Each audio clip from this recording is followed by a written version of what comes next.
Well, ladies and gentlemen, yes, I am now joined by a globally renowned venture capitalist who views emerging technologies as the path to alleviating many of today's global issues.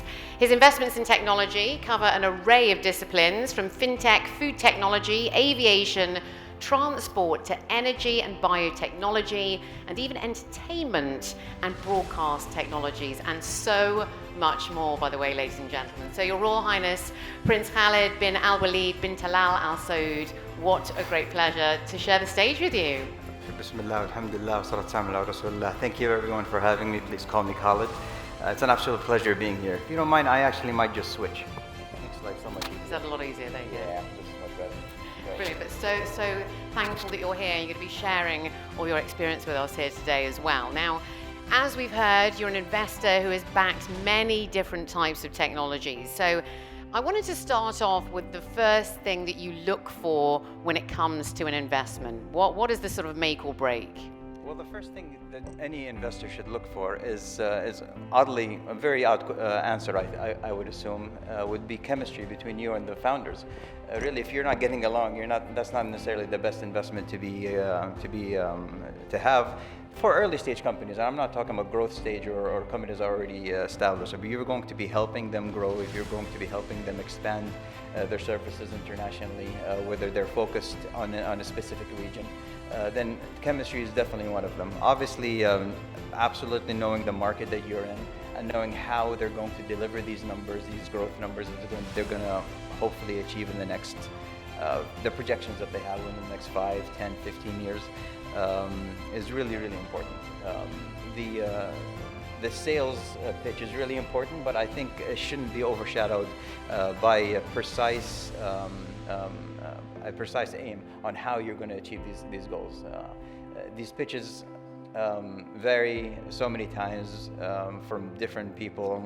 Some of them will talk about how this market is a $100 billion market, and if I can grab 1% of that, I will be this much. I'm like, well, there's a path to getting there, and you're not going to go from 0 to 1% of 100 billion. You'll have to grow slowly, and you'll have to explain to me how you're going to and everything. So really knowing your numbers, really actually focusing on what the trends are in this period. So I'm sure we've seen here, especially with all the pitches and all and the focus, obviously, of this summit. But AI has been one of the cornerstones of any conversation that you have with any business. Fine. How is that AI going to help your business achieve its goals? And how is your AI going to help your customers satisfy your customers with the needs that they have? You have to find these solutions, and obviously it's a long conversation, obviously, with how you're going to have that interaction with these founders. But it's a long-winded relationship. I can imagine you've heard absolutely everything under the sun as well when it comes to pitching as well. And it's amazing that you actually started off with the chemistry element as well, because I've done a few of these conferences and people always, about the content and the technology and what it can do and return on investment. But as you very well mentioned, the chemistry is such a key element, You have to get along with them, especially with early stage companies. If you're a passive investor, if you're going to sit down and just put money in a company and then don't expect any interaction with the company, then fine, you might not want to have good chemistry with this human or AI now. I'm kidding. But for the importance of longevity and the health of this company, I think you have to have good chemistry with founders so that you can help them grow. Or else, what are you doing investing in a company if you're just sitting doing nothing? Agreed. Yeah. So let's get to some of these AI-powered companies that you've invested in. Sure. Tell us what you've been excited about, what you've seen potential in. I've been reading about Ruler Health and Underdog Sports as well. Tell us a little bit about what you're getting excited about. And also, I've been reading about Views, a regional startup, and also Overtime. So give us an update. Sure. So Views and Overtime are really near and dear to my heart. Views was really one of the first investments we've made here in the region, and it's sort of an evolution of content consumption nowadays. It's not a 3D, but a 360 degree view or perception or experience of sporting events, of music events, of any events that you want to be part of.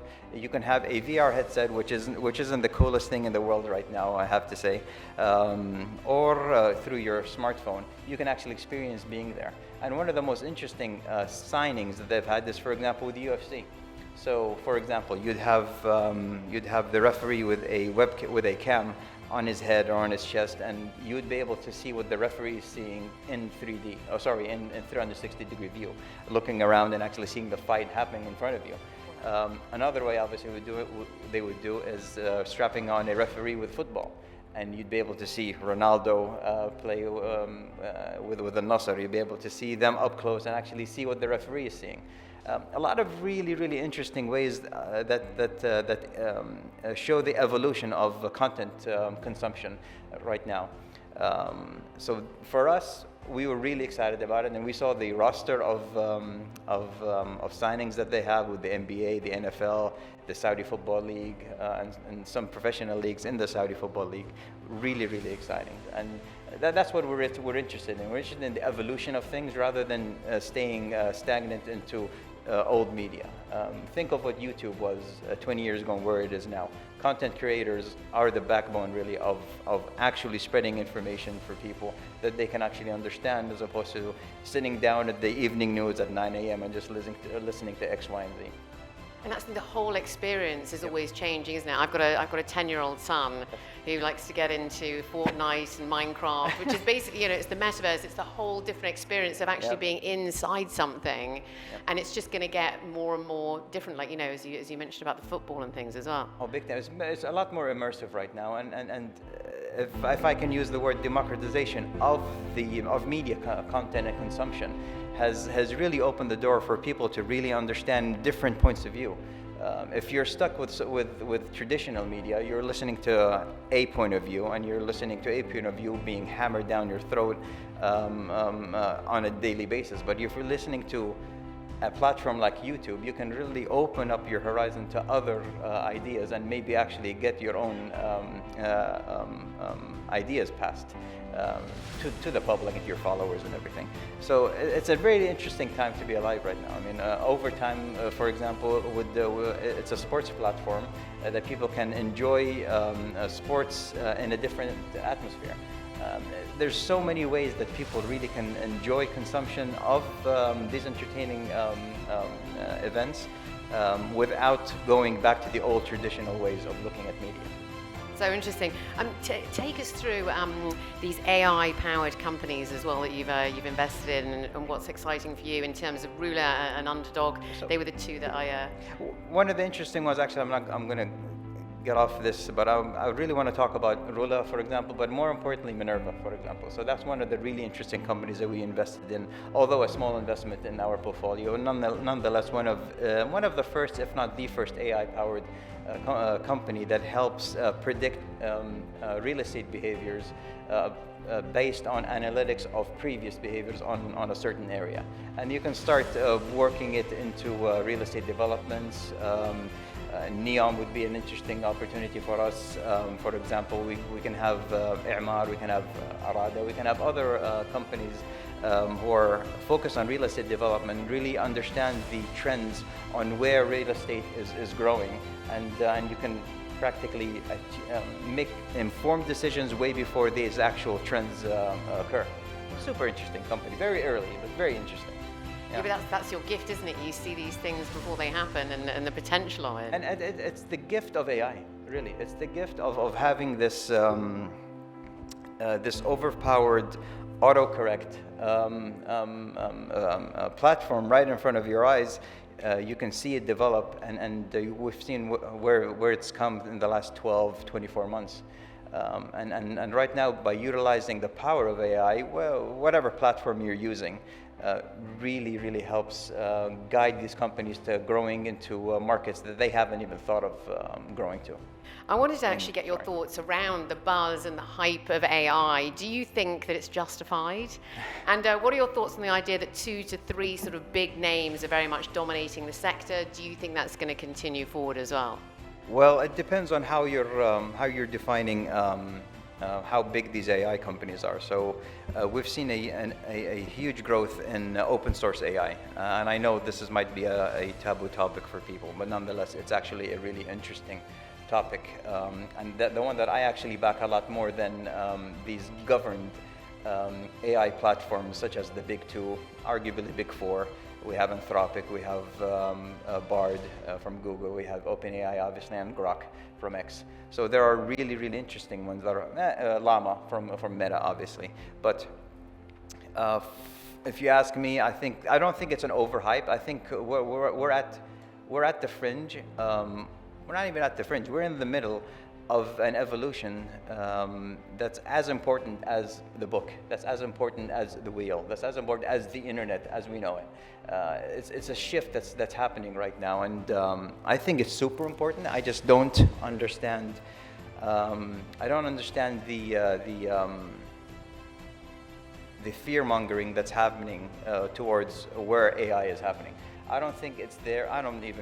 It's not even remotely close to where it is. But then again, it's garbage in, garbage out. If you have an AI that's governed by a company, you'll have to think about what are these companies' political views? Where are they leaning towards? How are they thinking of X, Y? How much do they want to influence X, Y, and Z elections, for example? Not there's an election happening this year.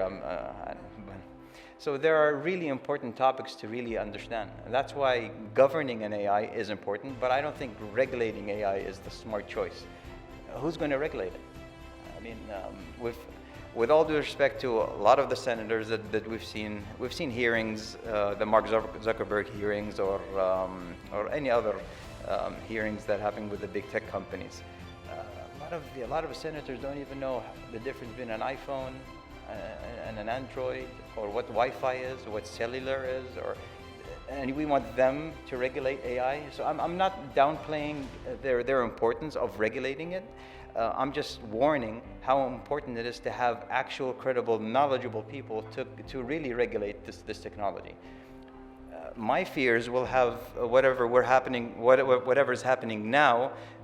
From the 2008 crash that happened. If you remember the bank, the real estate and the banking sector, the financial sector, they were hardly governed by this Dodd-Frank Act, and basically handcuffed large companies or large financial institutions in the hopes that they're going to break them up throughout the years. Now what happened? Big banks got bigger. There have been 0 new banks out of the United States. Why? Because these regulations are really expensive for startups to actually have to go through, so that they can open up these specific sector companies. So regulation isn't necessarily the best way to move forward. You'll have to carefully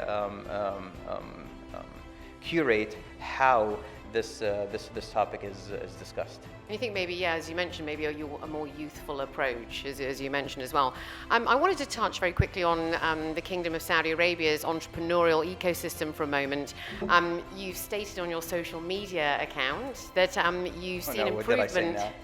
You've seen improvement in everything from funding to startups. We're also very much seeing the fintech ecosystem very much gain momentum as well. So tell us about some of the improvements that you're seeing and why. What is exciting for you right now? So since the birth of Vision 2030, we've seen a large or a huge shift rather in the Saudi ecosystem when it comes to empowering the youth and empowering venture capital specifically. So the laws and regulations have changed. Bankruptcy laws have changed. Applying for a license for a startup has changed and made it a lot easier. The creation of organizations like Munshaat have been pivotal for welcoming the slew of startups that have been applying just to get their ideas out. Sure, some of them are good, some of them are bad, but what is it creating? The bad companies, but the companies that didn't succeed have created a culture of acceptance of failure. super important when it comes to an ecosystem like venture capital. You can't be ashamed from failure. You have to embrace it, and you have to learn from it, and you have to grow from it. And as a matter of fact, I would bet 10 times more on someone who has failed rather than someone who's never failed before. It gives me much more confidence, and it gives so many other investors, not only me, but so much confidence to the investors, to these entrepreneurs, that they've learned from their mistakes. So back to Saudi. These are different verticals that Saudi has created through the Ministry of Commerce that has really paved the way for startups and content creators, whether it's establishments, whether it's LLCs, whatever the framework is. It's just enabling people just to be able to actually have a voice and have the ability to start something big. And I think we definitely are in the beginning of it. I don't think we've matured anywhere near matured. It's 5, 6, 7 years. It's very early. I'd love to see what this ecosystem looks like 2030, 2040. And this is what Saudi's cooking up right now. And it's absolutely amazing to see the wave of entrepreneurs starting these businesses. I absolutely love it. And isn't the figure that 70% of the population is under the age of 35 over in Saudi as well? So you've got this amazing youthful population. All the progress that's being made is amazing. These numbers vary. Okay, so I'm sure. 60%, 50%, I've heard so many. But regardless of that, let's say worst case scenario, 50%, that's a huge number. No, that's it a huge really number. Yeah, still. Sadly, the time is ticking away, unfortunately. So I wanted to know what you think is the sort of most attractive investment when it comes to AI. What is the most attractive AI investment to you? And do you think AI backed is becoming essential for you as a VC as well? Is that what you're going for? Is that the most potential? I think you're missing out if you don't have a component of AI in your company. It's pivotal to have some sort of AI backed solution that serves, not just for names, but that actually serves your company and serves your customers. From my side, I think healthcare. If you ask me, I think healthcare is the number one field that AI can really help find diseases early. Hopefully create chemical compounds that you can fight diseases early also. So these are things that way beyond human capacity. If we were able to do, we would have done it by now. So it's really important to not just be afraid of AI, but embracing AI and embracing the good that can come out of AI. And for sure not over-regulate it, and then definitely not create silos so that you have 1 or 2 or 5, 3 or 4 companies controlling the AI ecosystem. So if there are any budding entrepreneurs out here, they've got an incredible AI-backed product, what is the advice that you'd give them? Think beyond AI, for God's sake. It's not only AI. AI is really important, but I'd love to see how your company can save a lot of the issues that people are going through right now, and then see how AI can enhance that ability. Just opening up a company and just selling me because it's an AI company isn't interesting at all. It has to have some sort of function behind it, obviously. And what is the function? And for me, I would love to. I haven't invested yet anything in the medical field when it comes to AI, but I would love to. That's something that I'm really interested in. As a matter of fact, I did one of these full body scans things, and one of the scans relied on AI just to see if there's anything happening that humans might miss or actually should miss, because they can't really see these things. And that was an eye-opener for me. That was really interesting for me. I really loved that, and scary as hell, but still. But it was really interesting for me to see, and I really do believe that if more and more companies adopted these things for real world problems, then these things can really take off. Now, it's not do my homework. Let's not summarize this article. Let's not these small issues. These small issues, we're already there. you know, AI, we're already there with these current LLMs, but we're looking for more generative AI content later. So much to be excited about, so much potential. Sadly, we have come to the end of our time. It's been an absolute delight to share the stage with you. Thank you so much for sharing everything with us here today as well. Thank you so much. Thank you.